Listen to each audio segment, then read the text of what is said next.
essentially silent on those two issues. So what commitments are you prepared to make to improve Canada's ethics regime? Mark Carney's final few days of campaigning are going dreadful for him. Welcome back to Moose and Loose. My name's David. Today he's getting humiliated on CTV. He's getting humiliated at his own press conference where he's asked about transparency and ethics violations. The guy clearly is uncomfortable with the question because, well, Liberals are really good at breaching ethics violations. We got a ton of other stuff in this video. Let's jump into this. We got Mario posting this. You can chant the ending of Canada and Israel, but you can't sell eggs. Vote Conservative. So we have small-scale Alberta farmer arrested for selling eggs outside quota system. That's how dumb our country is at this point. 5 RCMP vehicles arrived to arrest him. Next up on the CTV panel, we've got a couple guys here absolutely blast Mark Carney on being a liar. So this is interesting because, well, a bunch of us on YouTube, on X, have been pointing this out, but the fact that this is seeping into mainstream media, this will go over to the CBC watchers who also watch CTV, and they'll start thinking, Mark Carney is a liar. Maybe I don't want a liar as a prime minister. It's problematic for Mr. Carney in that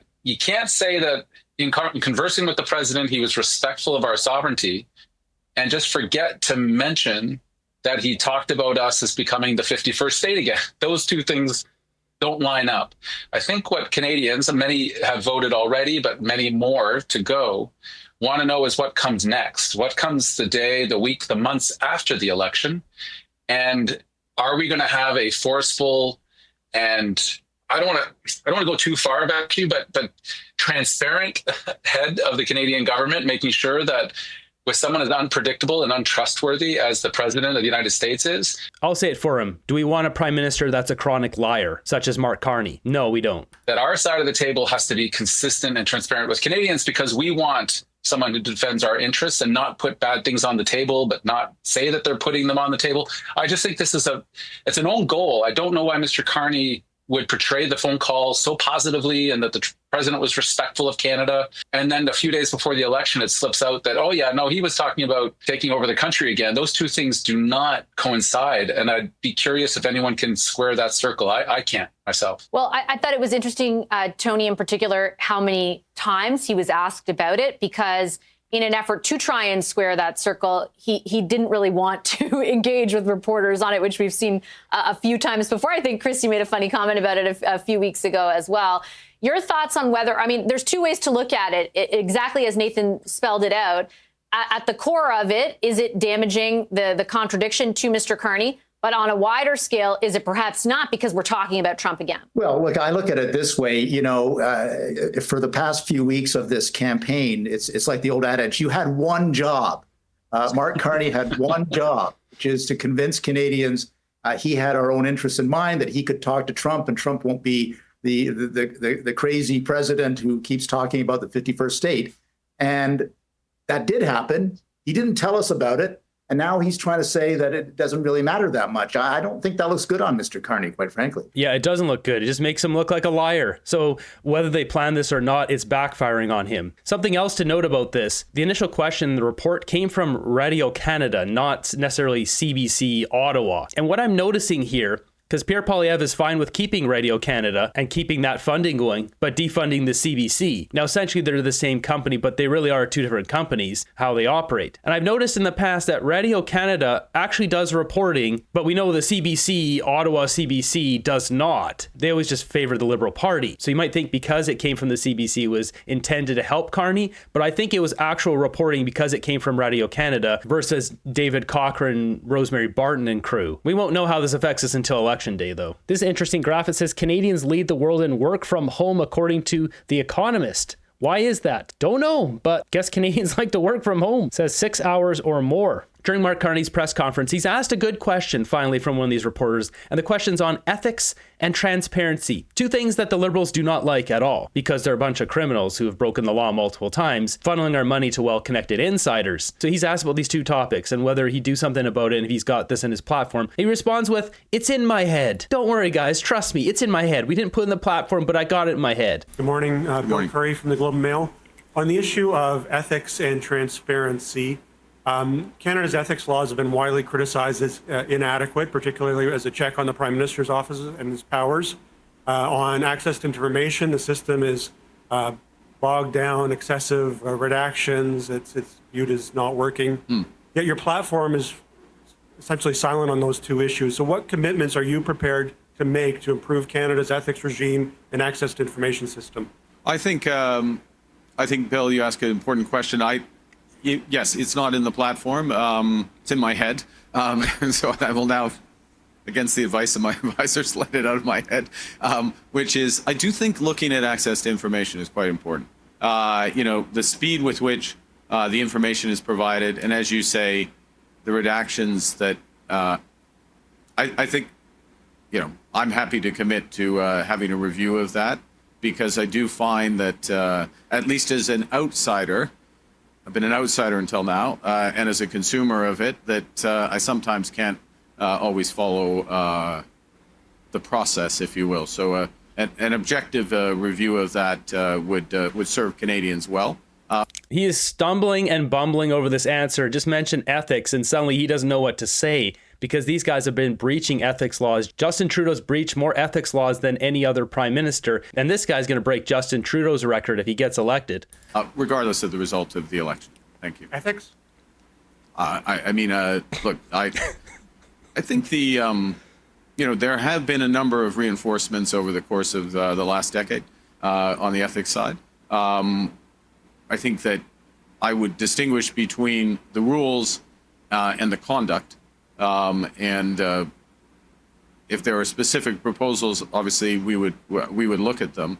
He says there's been reinforcements over the last decade. What reinforcements? He's just saying nonsense words that don't add up to anything. But what's important is bringing that spirit of obviously the highest integrity. I think my track record is consistent with that, but also that commitment that. Come on, Carney. This guy's track record? That's right, we're doing this again. We're back at the violation tracker. And what do we have here? Brookfield Corporation. These are only from when Mark Carney was chairing this company. We can't go past the hazardous waste violation without mentioning that one. Investor protection violation, railroad safety violation, and a whole bunch of them. Like a dozen of them. Workplace safety violation, air pollution violation, environmental violations, a whole bunch of them. More railroad safety. Insurance violations, a nursing home violation. This is the company Mark Carney's chairing. His track record is dodging taxes in Bermuda and the Cayman Islands. His track record is not paying taxes in Canada. He couldn't even answer that question when he was asked where he pays taxes. His track record is dog crap. Look what's happened with this company in Colombia and Peru, buying up a roadway and then taxing impoverished people outside the city of Lima. The city of Lima is suing Brookfield over all this stuff. His track record is awful. This is interesting. Nano's doing a poll asking people if we should do more business with China. So we take a look at this. It's 31% says increase trade with China. 20% says decrease. This yellow bit, 39 here, is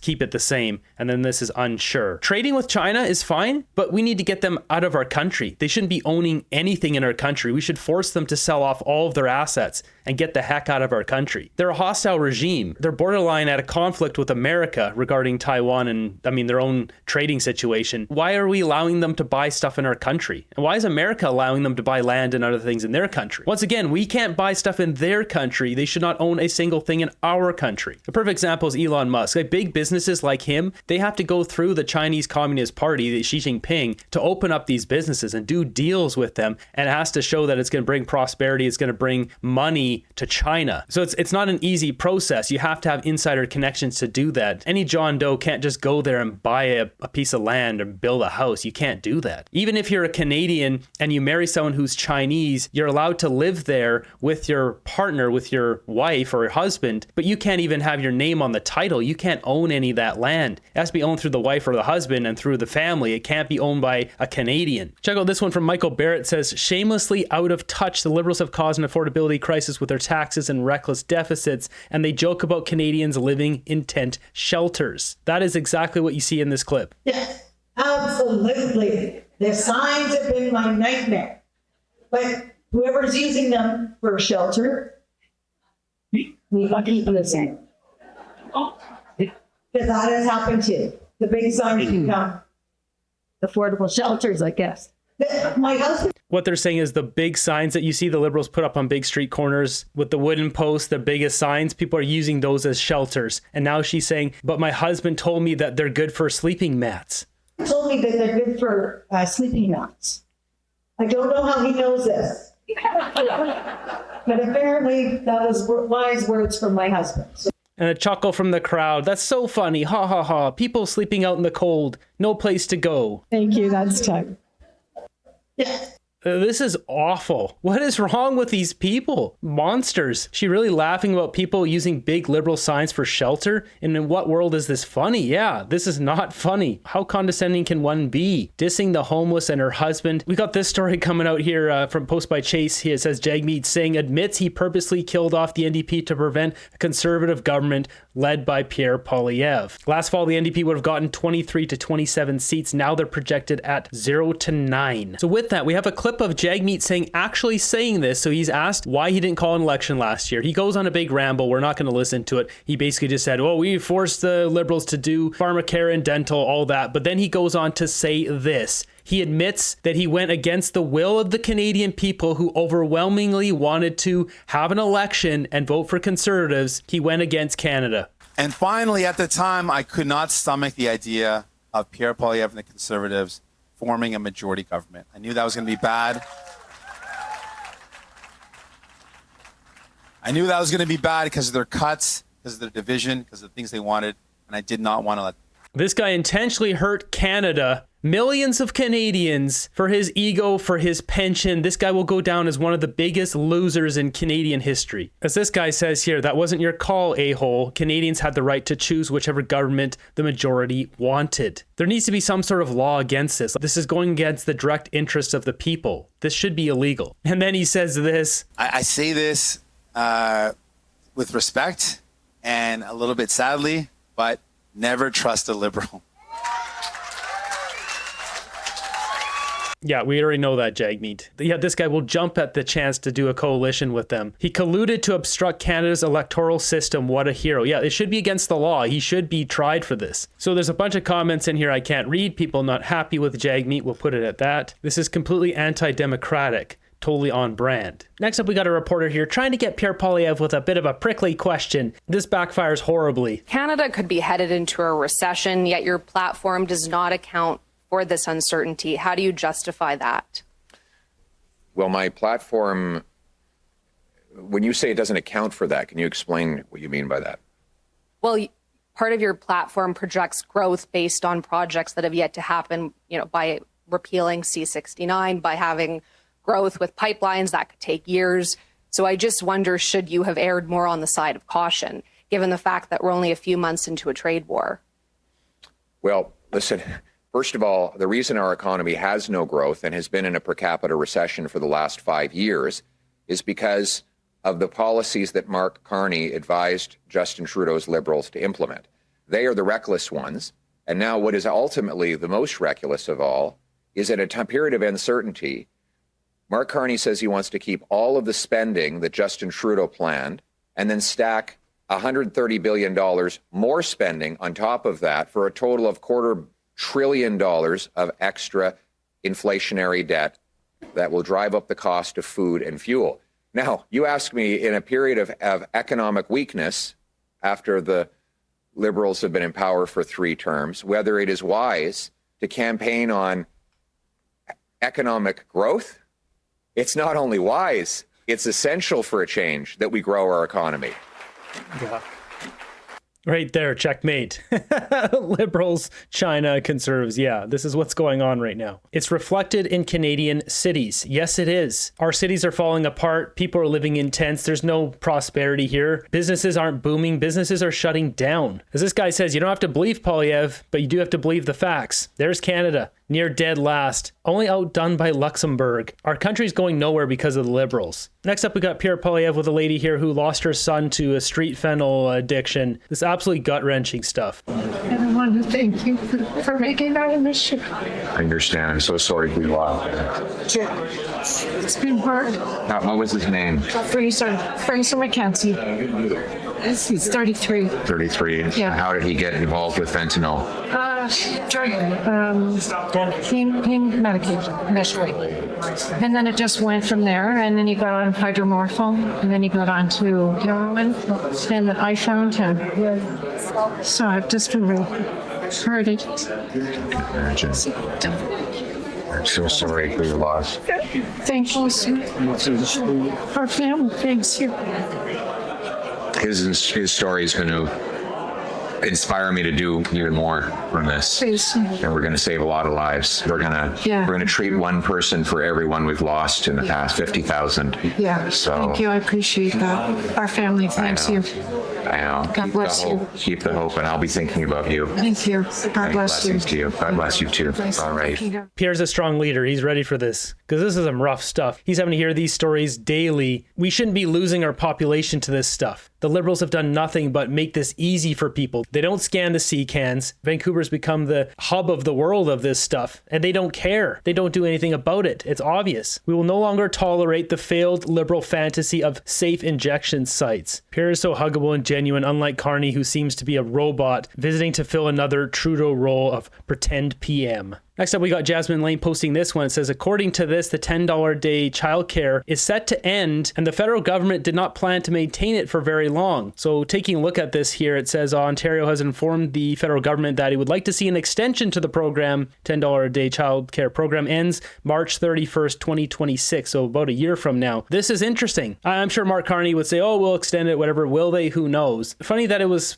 basically put in short term, and a lot of families didn't get to use this. It's like a limited access program. We all pay for it, but minimal people got to use it. I think it was an unfair program to begin with. If you live outside a large city, it's not available. Yeah, it's ridiculous. Not to mention there's a comment in here about someone who had 3 kids and they were pregnant when they first started. And now they're still on the waiting list and they still don't have access to that $10 a day childcare. We've got Larry Brock posting this one here. Police are clear the Liberals' Bill C-75 is fueling Canada's crime wave. Into custody briefly, and he was released on an appearance notice with conditions that included not to return to that business.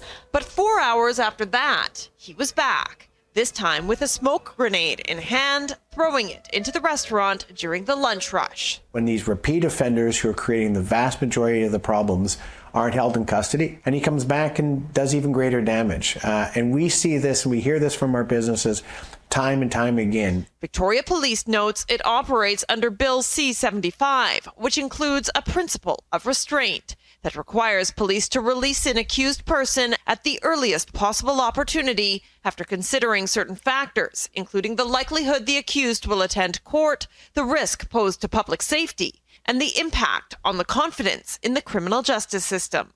We need senior levels of government to recognize the seriousness of this issue and take immediate and bold action. He was taken into custody. This is just absolutely absurd. What we should be doing is rounding up these people, dropping them off in the middle of a wilderness camp where then they have to carry out their sentence, building cabins, outhouses, trails, all sorts of things. And then we'll round up all the people who are on the hard candy who need to get detox. They go to these retreats and have to stay there until they're clean. And the criminals can just get moved from one remote area to the next, just building more and more of these retreats so we can get more and more people off the street candy. After they serve their time, they get to go back into society, and they've had a lot of time out in the wilderness, hopefully cleared their head. If you make it so remote, they can't get back to society. They're essentially stuck there. Next up, we got Jasmine posting this one saying, Canadian regulators just hit pause on mandatory climate disclosures. Translation, climate theater is great until it costs money or scares off investors. So yeah, we see it here, April 24th. Canada's securities regulators announced that they are pausing their work on the development of key sustainable reporting initiatives, including a new mandatory climate-related disclosure rule and amendments to diversify-related disclosure requirements. We got Martine posting this, yep, and look who's missing from Canada's Net Zero Initiative participation list. Is it because Brookfield is no longer Canadian? Interesting. Next up, we got Liberal Jenna Sudds getting completely owned. I also heard from Greg that the Conservatives will find savings within government. I challenge, what does that mean? Is that the 17,000 jobs a year that they're committing to cut from the public service, jobs people in our community rely on? I also will just say that it is false that Conservatives have not committed to continue to invest in childcare. It is not in the platform, and you will not see an additional single new space in their platform. And to conclude, Greg Kung from the Conservative Party of Canada, please go ahead. Thank you again. Thank you to the organizers for the invitation to this evening's story, to all for keeping you away from the Sens game. I also just want to quickly thank all of the individuals here for putting their name on a ballot. I think democracy is better off for it. Just very quickly, I wish my Liberal opponent actually read our platform, because on page 19, it makes it very clear that we plan to maintain those childcare agreements. I also take issue with the fact that she is trying to scare people on this meeting by we're suggesting that we are going to fire 17,000 public servants. It says very clearly in our platform that we will not fire public servants. We will give no pink slips. This is all through attrition. And in fact, we will be replacing 2 for every 3 that leave. So again, I would hope that members here would hold their member of parliament to account to actually read documents that are released. Genocides just looks like a fool once again, spreading misinformation and lies. That's all these liberals do. Next up, we got a clip coming from CTV with Christy Clark talking about how Doug Ford wants to take over the Conservative Party. First off, no one should trust any words from this vile beast's mouth, because she's one of the ones directly connected with China. She allowed dirty Chinese money to just flow into Canada when she was the Premier of British Columbia. I think it's a blessing for Pierre Poilievre to lose his riding for the reasons that Nathan has pointed out. I think if he loses his riding, he's done. He will be, he's losing the election. That opens up the possibility that Doug Ford will become the leader of the Conservative Party of Canada. So they're desperately trying to paint this narrative that Pierre's going to lose his riding. It's not going to happen. They even get these windbags on CTV saying this stuff. And so if there is cooperation, I'm sure some of it is quite self-interested.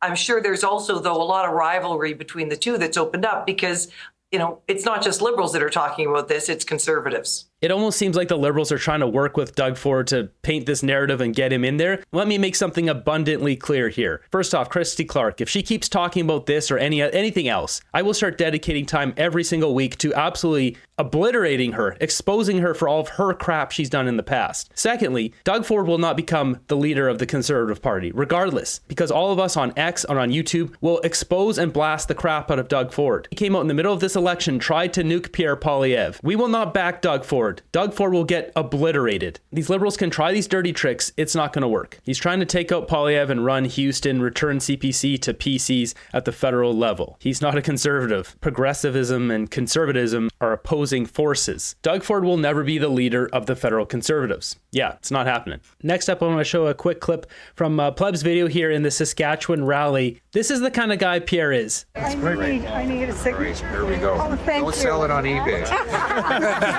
Can we get a picture? Can we get a picture? Okay, thank you. All right. Thank you. I really appreciate it. Thank you so much. You're amazing. Thank you. We love you. I love you we too. love Thank you. Of course. So he's going person to person, taking photos, talking with everyone, and just, cracking jokes like that. He's a real guy. He's a Canadian. He's not some globalist banker that came over from England or America, wherever Mark Carney was living, to try to rule our country. He's a man of the people. Take it. Thank you. He spends time with every single person out here. With everything we've seen from this election campaign, do we want an honest man with integrity, with honor, that will stand up for Canada in Pierre Poilievre, or a tax dodger, a man who only serves his shareholders' best interest, guy who's pushing forward a net zero agenda that will enrich his own stocks as prime minister in Mark Carney? Canadians will decide.